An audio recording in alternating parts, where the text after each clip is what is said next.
and really kind of. I'm gonna stop trolling. We can stop. Yeah, good job, Chris. You made Rockstar. you made a deck that was already existed. Good job.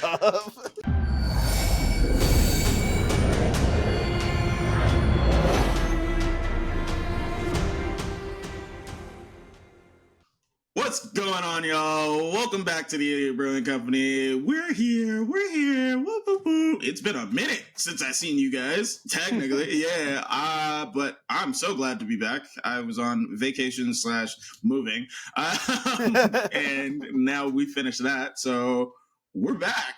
Woo! Even though July's not here. Oh no! Oh no! What happened? We traded July for TK. we gained one and lost one.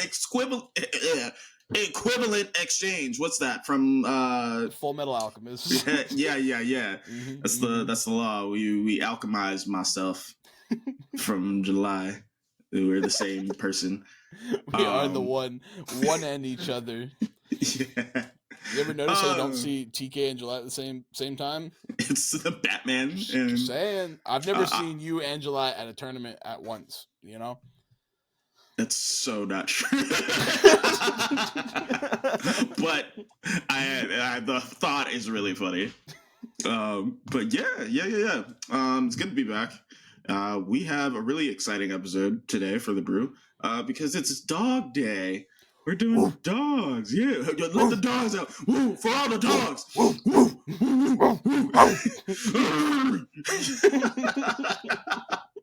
But yeah, we are doing Yoshimaru partners. We decided that today, because Duskmorn at the time of this recording is not necessarily too close, which is kind of great, actually. I kind of love that, to be able to kind of... Genuinely, I've loved this little break in between. I feel like for the most past few sets, it's just been spoiler after spoiler after spoiler, and it's just like, I don't have time to breathe. Finally, my lungs are full of air, and I'm feeling very nice right now. And, it makes me nice to just kind of take a breath, relax, and brew something that's kind of fun. Yeah, genuinely. I feel the same way. It feels like it's been nonstop, which is cool. We get new cards. Everything's cool. Bloomburrow was amazing. But it is nice to just kind of have just a little bit of time to just okay, cool. Let's sit here and chill and really relish the cards that we have. I feel like all of the, not just cEDH, but formats in general are in this point of change. So people are taking this time to kind of really get used to the formats and everything. That feels really nice. So we decided, let's just do dog. Right? Let's do puppy. It's puppy time. Yoshimaru. Favorite men's best friend. Everybody loves dogs. So yeah, we've got two lists here for you today. One very much my take. I think you can see our personalities within this deck of what we want to do when we're playing Magic, which is really funny. So, yeah, I guess we can go ahead and get started. But first, I guess we should talk about the dog itself. We keep talking about, it's dog. But not everybody knows what Yoshimaru is. So I guess I can go ahead and read Yoshimaru off. Yoshimaru is one of the partners, one of the huge collection of commanders that has the ability to partner, which means you can have two commanders if both of them have partner. So busted. Having two commanders should have never been a thing. No. It literally is so busted when you think about it. But Yoshimaru, Ever Faithful, is a legendary creature, dog, 1/1, for 1 white, with the ability, whenever another legendary permanent enters the battlefield under your control, put a +1/+1 counter on Yoshimaru, Ever Faithful. That's it. And then partner. A lot of times in more casual settings, you'll see people abuse that ability of hey, I'm just going to have this dog out on turn 1, and then I'm going to cast a ton of legendary permanents. I'm going to play a lot of legendary permanents. I'm going to blink a lot of legendary permanents because we're in white. And then this dog is going to hit you really hard. Man's best friend, your worst nightmare. I like that. Thank you. I try. You succeed. Yeah. Oh my God. Thank you so much. But yeah, it's pretty cool.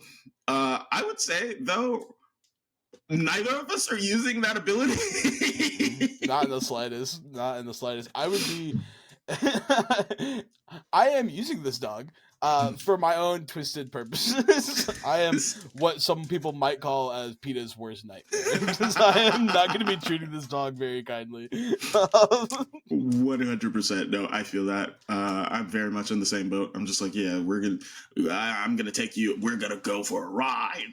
Like, it's interesting. So with that out of the way, I guess we should just jump into the list, right? And Let's do it. Just go for it. I guess I'll go first. So a couple things about this dog that makes it really cool. It costs 1 mana, and I like that a lot for the simple fact of that reminds me of another partner that is initially busted just because of how low you have to invest in it being out. And that is Rograk. And so Rogsai is really cool. We'll just take Rog out and then put the dog in. And then you get dog side. That's what I did. So we're doing Yoshimaru Silas. The idea is very much the same, right? Where Yoshimaru is here only to turn on our spells, rituals, and everything early on. And Silas is here just for the colors. Poor Silas. Not a deck in the world that just is like, yeah, man, I'm going to use Silas for this ability. This ability is sick. Look at that. I'm going to get an artifact back from the grid. No. Nope. He is. When I played Rogsai, Silas was my storm counter. That's how. So if I'm casting Silas in Rogsai, that is the please stop hitting me button. Please. Genuinely, get off of me. I'm not doing anything. And that's the same here. So, but instead of doing Grixis with red, we are doing Esper with white with Yoshimaru. So it's supposed to be more of a turbo Esper list is my take. Dockside. And going all the way down to our win cons here, what are we trying to do? Initially, Chris was here for most of this deliberation. Mm-hmm. I do not have most I don't have a lot of experience with Esper. It's not a color combination that I play often. And the times that I have, one thing I've noticed is Esper is very much control. It leans into control. Like you have white with all of these really cool stacks pieces and value engines. Black has all of these really cool tutors, and blue has these counter spells. And so when you put those together, it's usually a methodical, like mid-range control shell. So trying to turbo that up without things like Dockside, Wheel of Fortune, all of these other kind of ritual effects, these extra turn spells that are 2 mana, kind of hard, not gonna lie. Pretty difficult. But we still found a way to make it work. So we decided that we were going to take away Adnaz, which is what you would normally do here, and we're going for a Bolas's Citadel plan. The reason why is because while blue does not necessarily have a ton of extra turn spells in terms of like Final Fortune with like 1 or 2, they do have extra turn spells. They're just super expensive. They do have a lot of artifact tutors and a lot of artifact synergy. And so we are just kind of leading into that of like throwing out our mana rocks and then being able to transmute them or whir into a Bolas's Citadel with the top and go through our entire deck and win through Thassa's Oracle or Lab Man combos. Other ways that we can do that in this deck include Teferi Displacer Kitten, which if you've never seen Teferi Time Raveler in Kitten, together, Teferi is a 3 mana planeswalker that says each opponent can cast spells only anytime they could cast a sorcery. So it's this pseudo silence effect that's there. And it also has this ability that is a -3, return up to 1 target artifact, creature, or enchantment to its owner's hand, draw a card. And then with Displacer Kitten, you can cast a 0 mana rock that you bounce with Teferi. Or a clone. Let's say there's a Dockside on board and you run a clone. You could do that as well to create infinite mana and draw your deck, which is really nice because then we will just get to the point where we have Thassa's Oracle, a bunch of Devotion to Blue, and cast it. Or Lab Man, just do it and draw your deck as well. Yogg's Will, in case these pieces do get messed up, with Demonic Consultation, Taint Effect as well to pair with Thassa's Oracle. Doomsday is here. Doomsday is something, it's a card that used to see a lot of play. and still does now whenever you pair it with Sensei's and Bolsa Citadel, because you can use that to kind of get through these really cool piles really quickly without having to burn through your entire life. So Doomsday piles, and there's a lot of configurations. I'm not going to go through all of them. I'm pretty sure you can find them if you look at the list. But yeah, you could set up 5 cards from your library in your graveyard, put them on top, probably put a Thoracle in there somewhere, win the game. Not that hard. And then meme bet is another way. If the game has gone on long enough and everybody has all of their really good cards in their graveyards, you just take those and make a win out of it. What else is in this list? We have 2 clone effects in the form of Mockingbird and Phyrexian Metamorph. The reason why we decided on these 2, Mockingbird is kind of the new hotness, being able to have a flyer that can go ahead and cast a, Dockside for 2, and it doesn't even have to be, both double blue like Flesh Dupe is really nice. Also, in the fact that it's not the Fimmage kind where if it gets targeted by a sweet breeze, it's gone. Like, it's here. Phyrexian Metamorph is really cool in this deck specifically because we're on the Bolsa Citadel plan with Transmute Artifact and things of that nature. And so Phyrexian Metamorph comes in as a copy of whatever creature or artifact with that mana cost, and is still an artifact in addition to its other types. So you can still, let's say your opponent has a Crom, right, on the battlefield. You can copy Crom, then go, cool, Transmute Artifact off the Phyrexian Metamorph with the mana cost being 5, pay 1 mana to get your Bolsa Citadel out and start winning the game from there. It's really neat way to trick, and it also is just a really good clone effect. We're running 6 draw engines in the deck. Archivist of Ogma, standout card that I love in white. If I'm ever playing white, this is going to be in my deck if I can have it. The amount of times people forget that they're searching their decks is awesome. I love that so much. Any tutor I'm drawing a card off of, any fetch I'm drawing a card off of, like literally it triggers so much for me. Some people I've heard are like, nah, it doesn't trigger as much for me. I don't know. In the pods that I've seen, like, this goes ham. Esper Sentinel, of course, is here because we are also on Ranger Captain. We'll talk about that later when we get to silence effects. Or on Mystic Remora, Rhystic Steady, these are really great. Polywog Prodigy is one of the new cards that has kind of been taking over the cEDH meta. Having the evolve trigger of whenever a creature that has greater power or toughness enters the battlefield with it, it gets a +1/+1 counter. And then anytime your opponent's cast a non-creature spell with mana value less than Polywog's power, you get to draw a card. That's really cool because once you get Polywog high enough, game's over. You're drawing so many cards off everything anybody does. They breathe. It's like, I'm drawing. And you're like, all I did was put some air in my lungs. It's like, nah, dude, I'm drawing. It's pretty sick. Talion is here as well. Also as a way to trigger Polywog, but also just really sick draw engine. And if you really need to fall back on Yoshimaru beats, you can with Talion, which is really nice. We are running 13 pieces of interaction here. Angel's Grace, really sick. Split second. Hey, you got Thoracle on the stack? That don't do nothing now. This is really cool. Chain of Vapor, Deadly Rock, Fierce, Fluster, Force of Neg, Force of Will, Into the Floodmaw, Mental Misstep, Mindbreak Trap, Miscast, Pact Negation, Swan Song. We are not a control deck like I wanted to be. So we're not going to run everything, but we are running a good little package to be able to protect our win attempts or stop opponents if we really have to. We're on 24 lands. I'm not kidding when I say this is dog's eye. Like we really did go all in. And so it's a bunch of just regular fetches with Gemstone, Ancient Tomb, stuff like that. Ottawire is here, of course, as well as Undercity Sewers. Phyrexian Tower, of course, is here as well for the same reason that you would do it in Rograk, being able to cast your puppy on turn 1 and then play Phyrexian Tower on turn 2, sack it for 2 black, and go in on any of your other tutors is really good.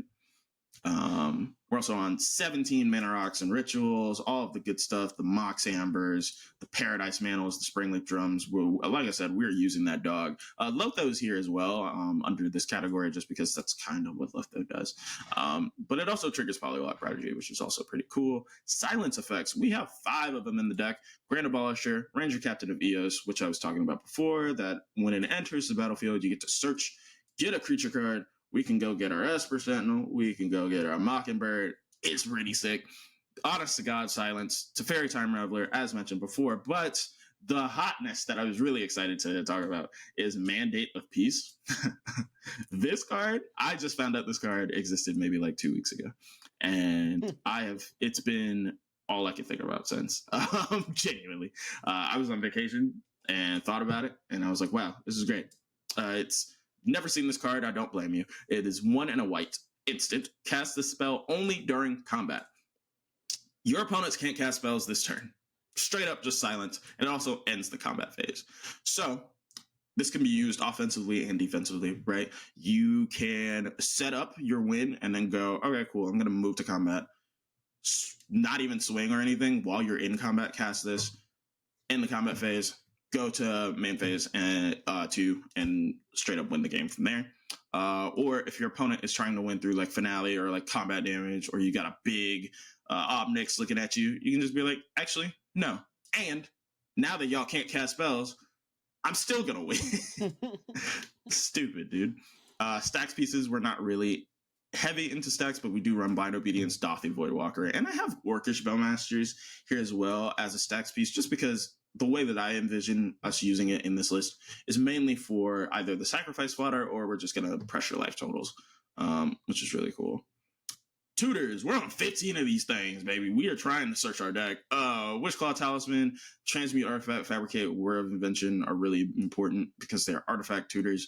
Witchclaw being an artifact itself, so we can use the other 3 to kind of get to our Ballistic Citadel. That's our plan. Value pieces, we're running Born Upon a Wind to be able to win on top of people. Displacer Kitten as part of the combo, but also just to blink our mana rocks. Gitaxian Probe to know when to go off. Let me look at that hand, please and thank you. Reanimate, give me that dark side, please and thank you. Safine's Reclamation. I lost my Thassa's Oracle, give me that back, please and thank you. And Time Twister, because I lost my Thoracle, give me that back, please and thank you. I need a way to win, and that is my way to win. Praetor's Grasp is also here to do the same thing. If we can't win through our own stuff, give me yours, and I'll try again. Yeah, that's the list. Nothing too crazy. It's essentially, like I said, just a standard value Esper list.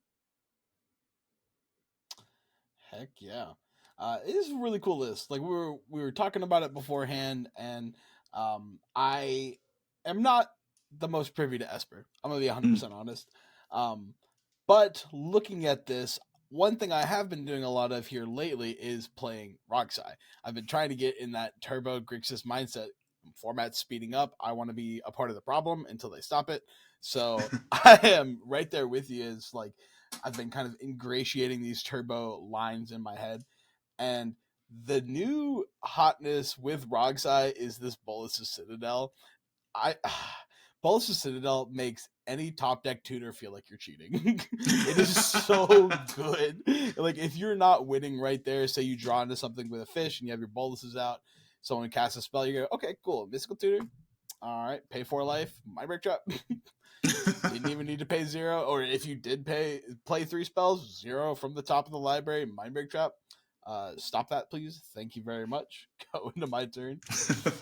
Bolas's Citadel is that hotness right now, and I am very excited that we were able to sneak it into this list. Yeah. Doomsday is one that you have not seen lately, right? Yeah. I don't know about you. I don't know when the last time I saw a Doomsday pile was, but it was not anytime recently. I will say that. So the fact that we get to kind of play out some Doomsday piles, if we have, like you said, Bolas's Citadel to kind of dig through that pile really quickly, winning with either Thoracle or Labman, is very, very nice. Mandate of Peace is spice. Like, as we were talking about it before, hey, Najila players, no. Combat is done. End combat phase. Go to second main. Stop it. Stop it right now. And you don't get to play any more spells. Nice Derevi, dork. Oh, nice one, nerd. Anyway. Really cool. It is a very, very cool list, and I'm excited to see it play out and see how it does in a 4-pod. Thank you. I appreciate it. Oh, thank you. I appreciate it. Yeah. Try really hard. Yeah, it's got some interesting stuff. Like you said, Bolas's Citadel has kind of been catching speed with like the whole Roxai stuff, which I love so much. As somebody who's been playing Roxai for ever now. It's a really cool way to like move forward with the deck that I think is really cool. Obviously, not everybody's on it, but the people who are, I've seen them like do well, and that's really cool. Mm-hmm. You do it very well. Yeah. Legitimately. Oh man, it's turned out some of the really quickest wins I've ever had with Roxai. Like I was doing a game just the other day where I think I got it out on 2, and I looked and it was like, it's good, it's good, it's good. Yeah. Okay, cool. Bang, bang, bang, bang, bang, bang. Just start playing there. It adds this avenue that Adnaz doesn't, where Adnaz is you're paying the life, get him in your hand. Bolsonaro is you're paying the life to cast them. You don't need mana anymore. You're good. Just go, go, go, Yeah. go. So that's something that I'm very happy that we've kind of moved into. Yeah, it's sick. It's a card that when it was revealed, I remember people talking about it in specifically Roxai. And I remember everybody was like, it's cool, I guess. And some people tried it, some people didn't like it. And so to see it kind of come back around full circle is super cool. That's like a part of cEDH like history that's kind of like dope. Sometimes cards may not hit the first time, but you keep going and they'll find a place somewhere. Yeah. Well, I like it. I did something different.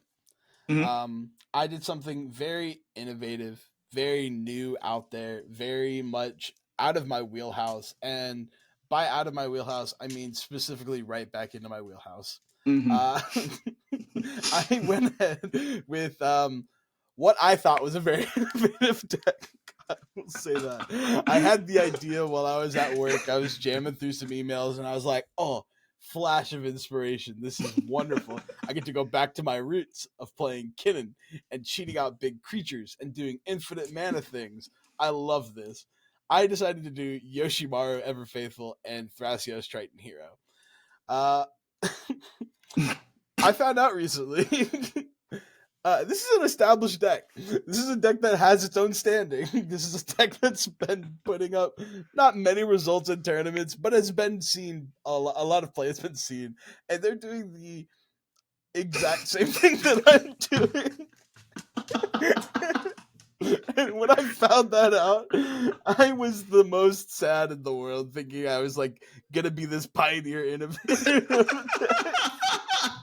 And then you're just like, Chris, this has been done before. I felt so bad. You were so happy. This is literally right before we press record. I need everybody to know this. Yeah, Chris and I are just goofing off and talking, and he's telling me about the list. I'm like, oh, that's so cool. Yoshi Thras is like a really cool list. And he's talking about, oh yeah, it's original and everything. And I'm like, looking at the cEDH deck list database, right? Which is where like solve list, like that's the starter decks for cEDH. Yeah. And I'm like, yeah, it's right there. Like, Yoshi Thras Evolution. Yeah. Like, and then I look and read the primer. I'm like, oh, it's also doing. It's also doing that too. Yeah. We'll go into it. We've got Yoshimaru and Thrasios. The entire goal of this deck is to cast Yoshimaru fairly early and then immediately old yeller him out back to get Kinnan. Through effects like Eldritch Evolution, Neoform, or Green Sun Zenith, Finale of Devastation. The goal of the deck is to get Kinnan out and as fast as possible, make a bunch of mana, preferably infinite, and funnel it into Thrasios. So my win cons for the deck here, I do have Kinnan Bonner Prodigy, Devoted Druid, Eternal, which goes infinite with Machine God's Effigy. Devoted Druid, which goes infinite with Machine God's Effigy. Whenever Machine Gods enters the battlefield, it's going to become a copy of Devoted Druid, and it will have its untapped ability, which allows you to make infinite of both green and blue mana. We do have Eternal Witness, Snap, and Gaia's Cradle, which, if you do not know, can make infinite mana by you snap Eternal Witness back to your hand, cast Eternal Witness, go get Snap, cast Snap, bounce Eternal Witness, all the while floating mana through Gaia's Cradle and a blue source until you make infinite green. From making infinite green, you can then do the same to make infinite of all your other colors, which is really fun. And Kinnan and Basalt Monolith, which obviously is the 2-card combo that we're trying to go for. Another one that I do have here, because this deck does nothing but make infinite mana, is Hullbreaker Horror. Hullbreaker Horror. This was our very first deck. A very first deck we ever did in the series. I did this exact same thing. You bounce rocks. Bounce rocks, float mana. You make infinite mana that way. Through this, I do have Finale of Devastation. The goal is to obviously make infinite mana, funnel it into Thrasios, draw your whole deck, play out all your creatures, cast Finale of Devastation for X equals 69 million, turn sideways, kill all your opponents. Now, you might be saying, Chris, what happens if somebody plays that silly little silence effect that TK showed us? That's okay. I don't need to win in combat. I have Blind Obedience. You continue to do the same thing with Hullbreaker loops, but every cast you extort your rocks with Blind Obedience, and this will not kill us like TK's deck, because I do not have to draw through my entire deck to do this. Yep. Kinnan tutors. We do have, like I said, Eldritch Evolution, Green Sun Zenith, Invasion of Ikoria, and Neoform, all of which either sack the dog to go get or very easily cast and get out Kinnan very quickly. A suite of rocks, nothing really explosively crazy to talk about. We are running the One Ring. Another way, say we're Draenith out. It's another way to draw through our entire deck, because we can do the Hullbreaker loops, bouncing up and bouncing One Ring, recast One Ring to draw through our deck that way. Draw effects, we are running a copy of Consecrated Sphinx, which is one of my more favorite cards to play. If a Consphinx lands and a rotation happens, you're winning the game. You cannot tell me otherwise. If I get to see 6 cards while each of you see 2, you're done. You've lost the game. We are running Polywog Prodigy, which is a wonderful Bloomburrow draw spell, much like TK had in his deck, although maybe a little bit easier to trigger that evolve in my deck, because I am running these higher power and higher toughness cards. And Esper Sentinel, ways to draw cards, like I said. We are also running Mystic Remora and Rhystic Study, which is wonderful. We have a suite of dorks from Birds of Paradise, Bloom Tender, Delighted Halfling. Your typical dorks that you're going to find, nothing too crazy right there. We are running a suite of Interaction, around like 23 instants, most of them being counter spells, or I think Into the Floodmaw, March, and Chain of Vapor as my removals, as well as swords. Because sometimes when you want to get rid of something, you got to get rid of it completely, which is nice. I'm also running Touch the Spirit Realm. I'm a very large proponent of channel abilities. They are busted. Use them. Can't think of the word. Use them shamelessly. Use channel abilities shamelessly. Do not care. You cannot counter this. You better have a D-SWAT. We are running the crop rotation package, which I think is very hot right now. With crop rotation, you have 3 different avenues you can kind of go for while casting crop rot. You can either go into Guy's Cradle to get more mana. You can go into Emergent Zone to win on top of the stack above everybody else, or you can go get the new hotness, Talon Gates of Madara, to immediately phase a creature out. I love this addition. Crop rotation has become one of the most versatile spells in my deck, and I love it. I just love it so much. Other than that, nothing too crazy going on with this list. Make infinite mana, draw your deck, kill people. Little sad that other people came up with this before me, but you know what? Good to know that I was on the same train of thought as actually good players. I don't really have any notes. I didn't know about that whole Eternal Witness loop. You said it, and I was like, huh? You run that in Nadu, brother. We do run that in Nadu. That is another way to infinitely target itself. You don't have Snap? I don't think so, no. Oh, brother, let me get you on the spice. I might. I'll have to double check. But I just found out live that I'm not doing something right. Jesus. Cut that, producer. Cut that. cut that, Jordan. Cut that. My man didn't know. I don't want to call him out in front of everybody. Everyone's gonna be like, "Oh, this dude didn't know that was the infinite." No, I didn't know. I didn't know that. How was I supposed to know? I thought Eternal Witness was there so I could get my little. Never mind. I'm not even gonna go there. But yeah, we already talked about what list would probably be picked already, and we decided that it was gonna be the one that's already really good.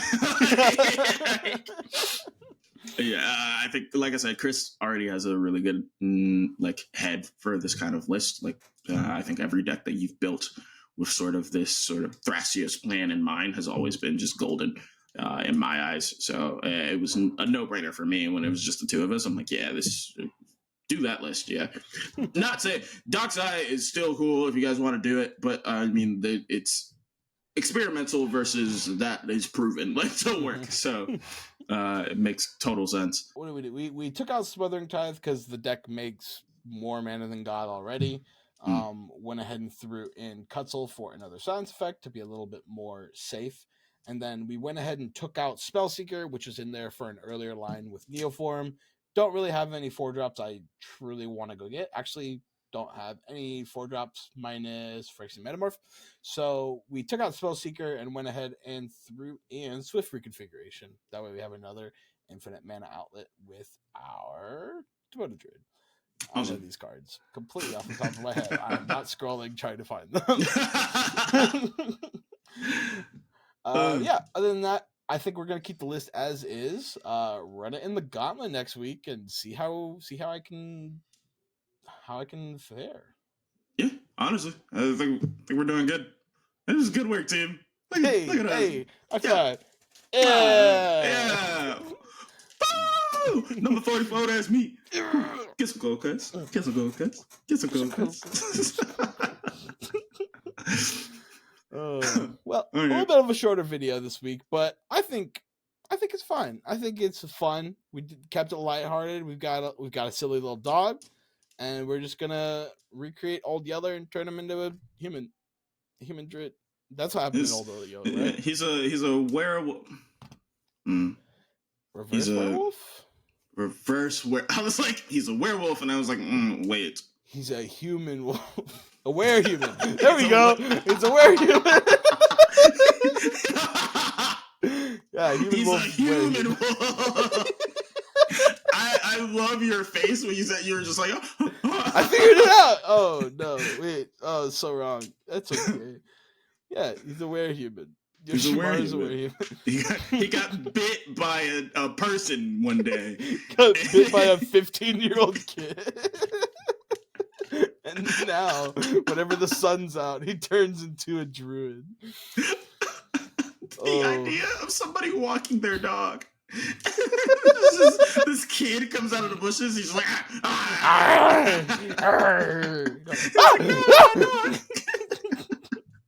no, please. That's hilarious. God. Well, if you guys want to see us commit crimes in the name of playing Magic the Gathering, please feel free to comment down below and tell us what crimes you'd like for us to commit, and we'll commit them live next week. I'll do it for free. Honestly, you don't have to pay us any money. We're just gonna commit crimes legally. This is a legal disclaimer that we are committing crimes. You cannot. It's not real crimes. Anybody, but crimes. It's real crimes. No, wait, no. Really committing crimes.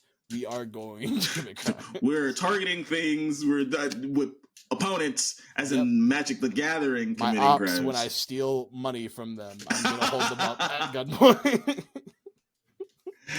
Yeah. Like, comment, subscribe. Make sure you hit that notification button. Let us know when we're dropping some new heat. Also, if you have not already, definitely join the Idiot Brewing Discord down in the description below. We got our league starting up soon. We got a bunch of really cool tournament grinders and buddies out there that are just jamming games all the time. So go there if you ever wanted to hang out with us. Me, Chris, July, Jordan, Lily, all the friends of the channel. We're all there, hanging out, having fun, chilling out, shooting some b-ball. Chilling out, relaxing, all cool. Shooting some b-ball. Outside of school. Yeah. Wait, when a couple of guys they're up to no good. Started making trouble in my neighborhood. neighborhood. I don't want to live by it. My mom got scared. So you're moving with your auntie and uncle to Bel Air. Okay, cool. Yeah. Definitely, yeah. And check us out when we take the dog out for a walk. The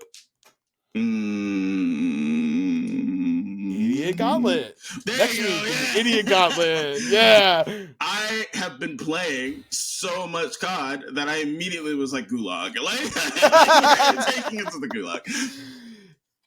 Yeah. Catch us next week in the Idiot Gauntlet, where I will be piloting Yoshimaru Thrasios, and we hope to see you guys there. Thank you so much. Love you guys. Take care. Love you. Bye.